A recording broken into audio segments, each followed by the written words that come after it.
पुण्यात धुलीवंदनाच्या दिवशी रंग लावण्याच्या वादातून एका तरुणावर कोयत्याने हल्ला करण्यात आल्याची घटना समोर आली आहे. येरवडा परिसरात घडलेल्या या घटनेत तरुण गंभीर जखमी झाला असून पोलिसांनी सुरुवातीला तक्रारीकडे दुर्लक्ष केल्याचा आरोप करण्यात आला आहे. या हल्ला प्रकरणात पोलिसांनी आता गुन्हा दाखल केला असून पुढील तपास सुरू आहे. मिळालेल्या माहितीनुसार ही घटना येरवडा पोलीस ठाण्याच्या हद्दीतील संगमवाडी परिसरात धुलीवंदनाच्या दिवशी रात्री 8:30च्या सुमारास घडली.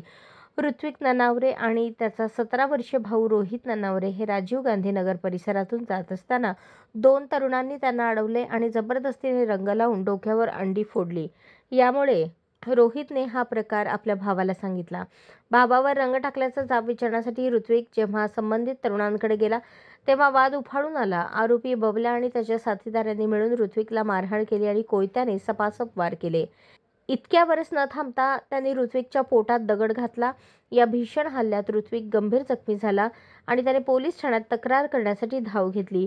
हल्ल्यानंतर ऋत्विक जेव्हा पोलीस ठाण्यात पोहोचला तेव्हा सुरुवातीला पोलिसांनी त्याच्या तक्रारीकडे दुर्लक्ष केल्याचा आरोप करण्यात आला आहे. रंगपंचमीच्या दिवशी भांडण करतो का असा उलट प्रश्न करत पोलिसांनी तक्रार घेण्यास विलंब केला. मात्र 2 दिवस टाळाटाळ केल्यानंतर अखेर येरवडा पोलिसांनी बबल्या आणि त्याच्या साथीदारावर हत्येच्या प्रयत्नाचा गुन्हा दाखल केला आहे. सदर प्रकरणाचा अधिक तपास पोलीस करत आहेत. अशाच नवनवीन अपडेटसाठी जनता राज्य न्यूज चॅनलला सबस्क्राईब करा, लाईक करा आणि शेअर करायला विसरू नका.